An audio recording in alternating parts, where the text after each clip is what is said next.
ਦਰਸ਼ਕੋ break ਤੋਂ ਬਾਅਦ ਤੁਹਾਡਾ ਸਭ ਦਾ ਭਰਪੂਰ ਸਵਾਗਤ ਹੈ। ਸੋ ਇਸ ਗੱਲਬਾਤ ਕਰਨ ਜਾ ਰਹੇ ਹਾਂ ਕਿ ਅਮਰੀਕਾ ਤੇ ਈਰਾਨ ਵਿੱਚ ਗੱਲਬਾਤ ਦਾ ਨਵਾਂ ਦੌਰ ਸ਼ੁਰੂ ਹੋ ਚੁੱਕਾ ਹੈ और पाकिस्तान के इंटीरियर मिनिस्टर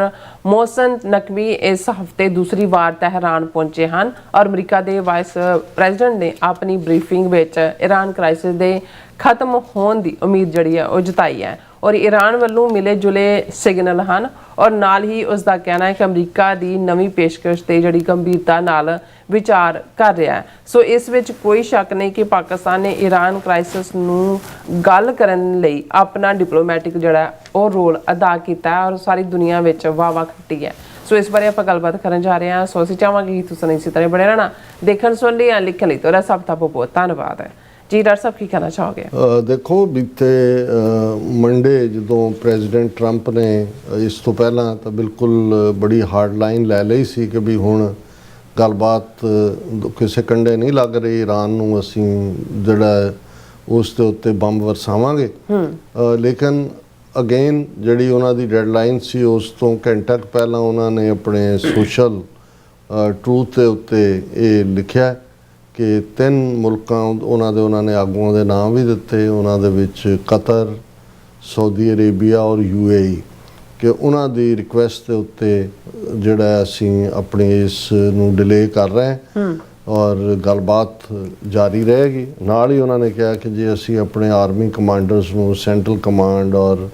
सारियां नूं ये कहा कि भी हाथ तुसीं ट्रिगर दे उत्ते ही रखो, भी रेडी जदों भी लोड होए असीं राइट अवे जिहड़ा है वो बंब बरसाने शुरू कर देंगे।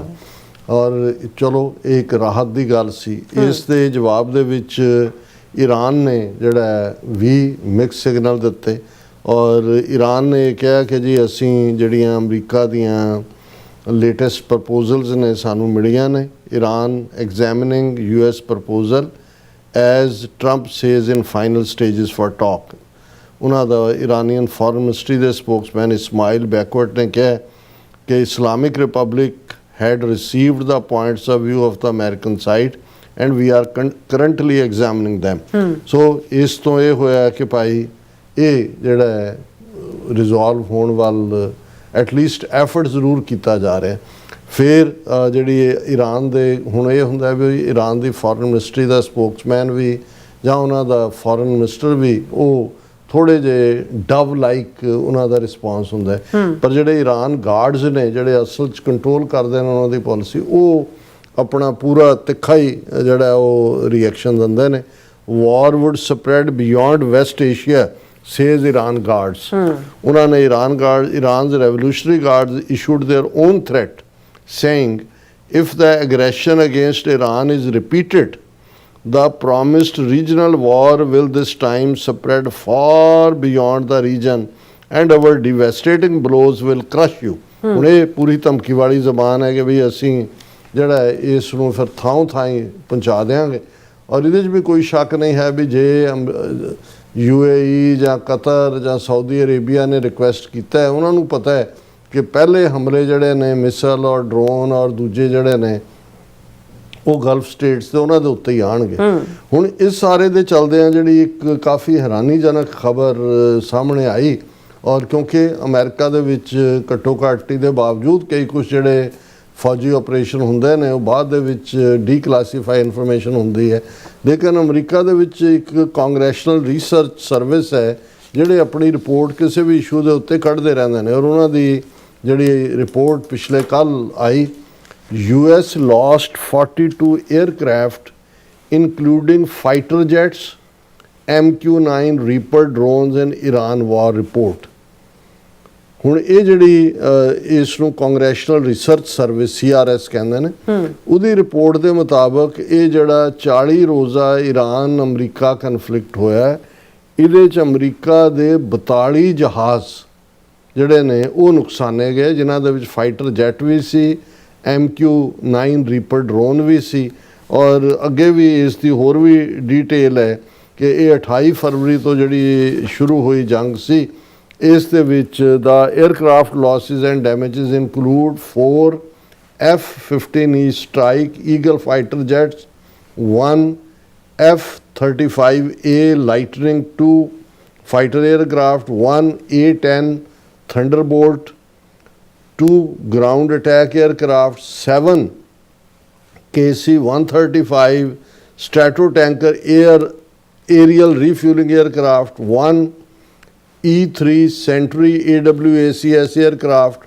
2 MC-130J Commando 2 Special Operations aircraft, 1 HH-60W Jolly Green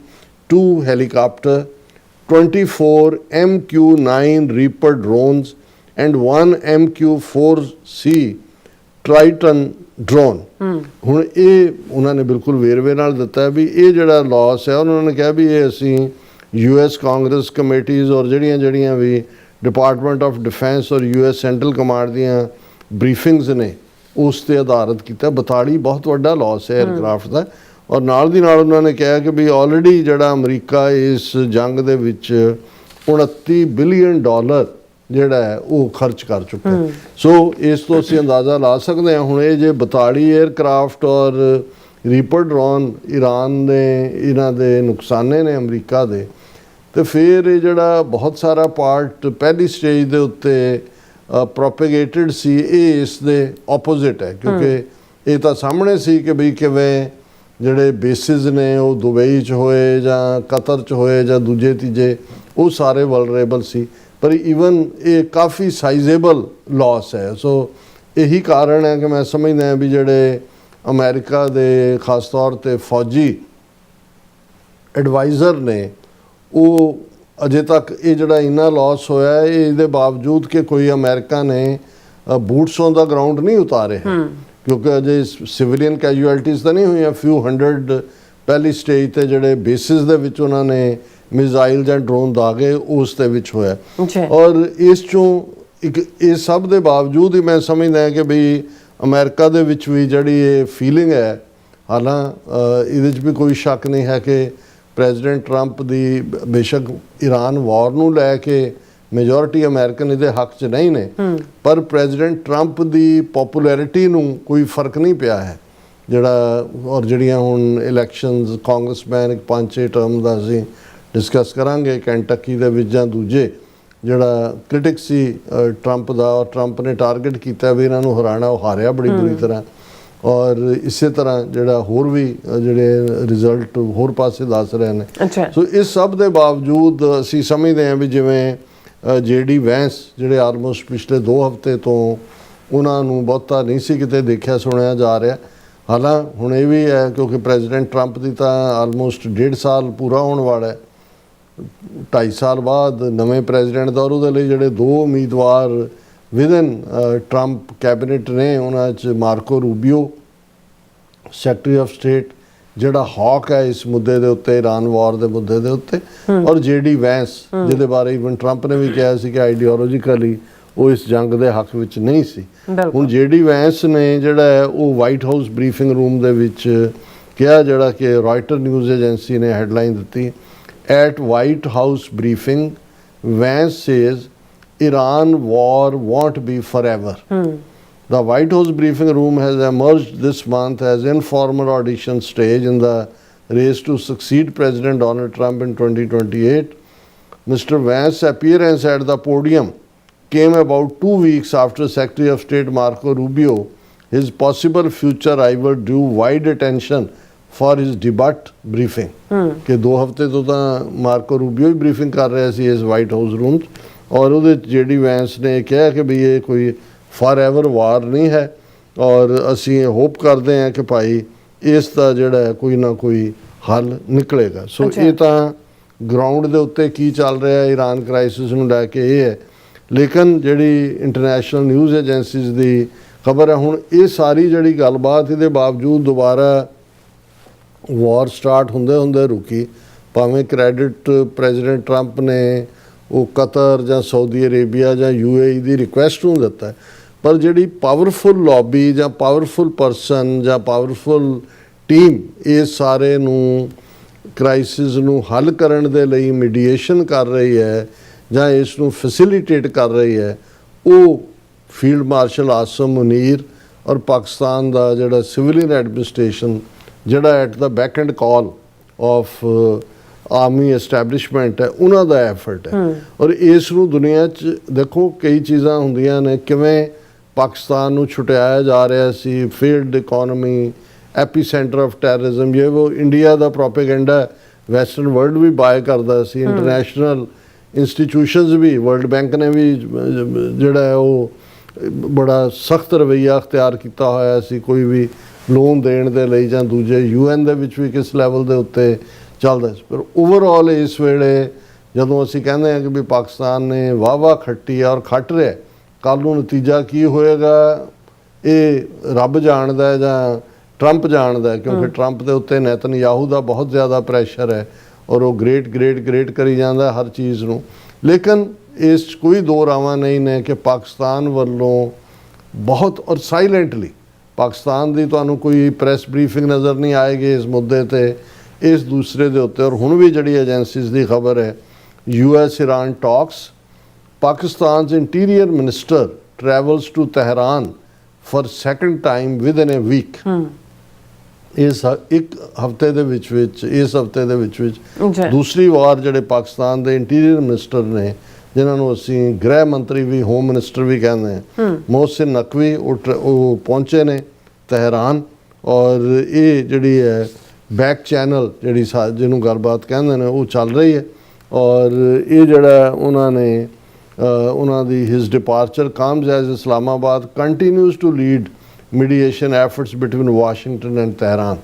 ਕਿ ਪਾਕਿਸਤਾਨ ਹੀ ਕੜੀ ਹੈ ਜਿਹੜਾ ਦੋਨਾਂ ਪਾਸਿਆਂ ਨੂੰ, ਈਵਨ ਸਾਊਦੀ ਅਰੇਬੀਆ ਜਾਂ ਦੂਸਰਾ ਵੀ ਜਿਹੜਾ ਉਹ ਪਾਕਿਸਤਾਨ ਦੀ ਪੈਟਰਨ ਅਸੀਂ ਡਿਸਕਸ ਕੀਤਾ ਸੀ ਕਿ ਕਿਵੇਂ ਫੁੱਲ ਸਕੁਆਡਰਨ ਪਾਕਿਸਤਾਨ ਦਾ 24 에ਅਰਕ੍ਰਾਫਟ ਉਹਨਾਂ ਦੇ ਸਾਊਦੀ ਅਰੇਬੀਆ 'ਚ ਨੇ, 8000 ਸੋਲਜਰ ਉਹਨਾਂ ਦੇ ਡਿਫੈਂਡ ਕਰ ਰਹੇ ਨੇ। ਔਰ ਇਹ ਜਿਹੜਾ ਉਹਨਾਂ ਦਾ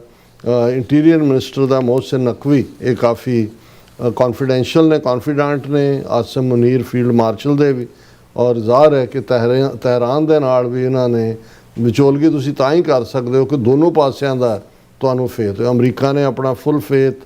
ਜਿਹੜਾ ਹੈ ਉਹ ਪ੍ਰੈਜ਼ੀਡੈਂਟ ਟਰੰਪ ਨੇ ਸੁੱਟਿਆ ਹੋਇਆ ਆਸਿਮ ਮੁਨੀਰ ਦੇ ਪਿੱਛੇ। ਹਾਲਾਂਕਿ ਇੱਕ ਅੱਧੀ ਲੀਕੇਜ ਕਰਕੇ ਇੰਡੀਆ ਨੇ ਜਾਂ ਦੂਜੇ ਸ਼ਰਾਰਤ ਕਰਨ ਦੀ ਕੋਸ਼ਿਸ਼ ਕੀਤੀ ਸੀ ਕਿ ਜੀ ਦੇਖੋ ਜਿਹੜੇ ਈਰਾਨ ਦਾ ਕਨੌਜ਼ੀਅਰ ਜਿਹੜਾ ਉਹਨਾਂ ਦਾ ਜਸੂਸੀ ਵਾਲੇ ਜਹਾਜ਼ ਨੇ ਉਹ ਜਿਹੜਾ ਪਾਕਿਸਤਾਨ ਦੇ ਜਿਹੜਾ ਉਹ ਹਵਾਈ ਅੱਡੇ ਦੇ ਉੱਤੇ ਪਾਰਕ ਕੀਤੇ ਹੋਏ ਨੇ। ਉਹਨਾਂ ਨੇ ਕਿਹਾ ਤਾਂ ਜੰਗਬੰਦੀ ਦੇ ਦੌਰਾਨ ਉਹਨਾਂ ਦੇ ਆਵਾਜਾਈ ਜਾਂ ਦੂਜੀ ਹੈ, ਹੁਣ ਉਹਨਾਂ ਨੇ ਕੋਈ ਪਰਮਿਸ਼ਨ ਲੈ ਕੇ ਥੋੜੀ ਕਦੋਂ ਕਿਹਨੇ ਆਉਣਾ ਕਿਹਨੇ ਜਾਣਾ ਉਹ ਰੱਖੇ ਹੋਏ ਨੇ। ਲੇਕਿਨ ਉਹ ਇਹਨਾਂ ਦਾ ਪ੍ਰੋਪੇਗੈਂਡਾ ਚੱਲਿਆ ਨਹੀਂ ਹੈ। ਈਰਾਨ ਦਾ ਵੀ ਜਿਹੜਾ ਉਹਨਾਂ ਦਾ ਇਸਲਾਮਿਕ ਰਿਪਬਲਿਕ ਨਿਊਜ਼ ਏਜੰਸੀ ਹੈ, ਉਹਨੇ ਵੀ ਜਿਹੜਾ ਡਿਪਲੋਮੈਟਿਕ ਸੋਰਸਿਸ ਨੂੰ ਕੋਟ ਕਰਕੇ ਕਿਹਾ ਕਿ ਵੀ ਆਲਰੇਡੀ ਮਿਸਟਰ ਨਕਵੀ ਤਹਿਰਾਨ ਲਈ ਰਵਾਨਾ ਹੋ ਚੁੱਕੇ ਨੇ ਔਰ ਉਹ ਈਰਾਨ ਦੇ ਆਫੀਸ਼ੀਅਲਸ ਦੇ ਨਾਲ ਗੱਲਬਾਤ ਕਰਨਗੇ। ਔਰ ਪਾਕਿਸਤਾਨ ਜਿਹੜਾ ਉਹ ਬੜਾ ਸਾਇਲੈਂਟਲੀ ਇਸ ਸਾਰੇ ਰੋਲ ਨੂੰ ਨਿਭਾ ਰਿਹਾ। ਔਰ ਇਹ ਜਿਹੜਾ ਇਸ ਤੋਂ ਪਹਿਲਾਂ ਵੀ ਜਿਹੜਾ ਰਿਐਕਸ਼ਨ ਤਾਂ ਜਿਵੇਂ ਅਸੀਂ ਕਿਹਾ ਵੀ ਦੋਨੋਂ ਧਿਰਾਂ ਇੱਕ ਉਹਨਾਂ ਦੀ ਪੋਸਚਰਿੰਗ ਹੈ, ਦੂਸਰਾ ਪਾਸਾ ਜਿਹੜਾ ਉਹ ਰਿਐਲਿਟੀ ਹੈ। ਇਹ ਈਰਾਨ ਨੂੰ ਵੀ ਇਸ ਗੱਲ ਦਾ ਅਹਿਸਾਸ ਹੈ ਕਿ ਵੀ ਜੇ ਇਸ ਐਫਰਟ ਨੂੰ ਜਿਹੜਾ ਹੁਣ ਇੱਕ ਵਾਰ ਫੇਰ ਗੱਲਬਾਤ ਦਾ ਦੌਰ ਸ਼ੁਰੂ ਹੋਇਆ, ਜੇ ਇਸ ਨੂੰ ਟੋਟਲੀ ਰਿਜੈਕਟ ਕੀਤਾ ਤੇ ਇਹਦੇ 'ਚ ਕੋਈ ਸ਼ੱਕ ਨਹੀਂ ਹੈ ਕਿ ਵੀ ਫਿਰ ਵੱਡੇ ਪੱਧਰ ਦਾ ਜੈਨੋਸਾਈਡ ਜਿਹੜਾ ਉਹ ਈਰਾਨ ਦੇ ਵਿੱਚ ਅਮਰੀਕਾ ਕਰਨ ਤੱਕ ਜਾਏਗਾ। ਸੋ ਅਸੀਂ ਪਾਕਿਸਤਾਨ ਦੇ ਇਸ ਰੋਲ ਨੂੰ ਐਪਰੀਸ਼ੀਏਟ ਕਰਦੇ ਹਾਂ ਔਰ ਅਸੀਂ ਸਮਝਦੇ ਹਾਂ ਕਿ ਵੀ ਇਹ ਹੈ ਕਿ ਇਹਦੇ ਬਾਵਜੂਦ ਕਿ ਭਾਵੇਂ ਤੁਹਾਡੇ ਸਾਹਮਣੇ ਬਹੁਤ ਸਾਰੀਆਂ ਔਕੜਾਂ ਹੋਣ ਔਰ ਇਹ ਇਕੱਲਾ ਰੋਲ ਇਸ ਹੱਦ ਤੱਕ ਨਹੀਂ ਹੈ ਕਿ ਪਾਕਿਸਤਾਨ ਕੋਈ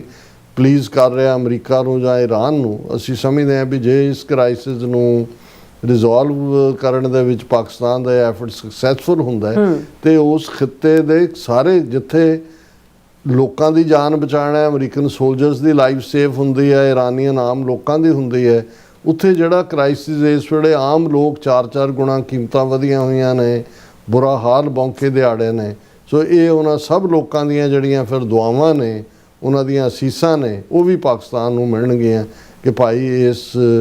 ਖੂਨਰੇਜ਼ੀ ਚੋਂ ਪਾਕਿਸਤਾਨ ਨੇ ਆਪਣੇ ਡਿਪਲੋਮੈਟਿਕ ਐਫਰਟ ਦੇ ਨਾਲ ਦੁਨੀਆ ਨੂੰ ਬਚਾਇਆ। ਜੀ ਡਾਕਟਰ ਸਾਹਿਬ, ਤੁਹਾਡਾ ਬਹੁਤ ਬਹੁਤ ਧੰਨਵਾਦ। ਸੋ ਆਥ ਲੈਣ ਬ੍ਰੇਕ ਵਿਊਅਰਸ, ਤੁਸੀਂ ਇਸ ਤਰ੍ਹਾਂ ਬਣੇ ਰਹਿਣਾ, ਮਿਲਦੇ ਹਾਂ ਆਫਟਰ ਦਿਸ ਸ਼ਾਰਟ ਬ੍ਰੇਕ।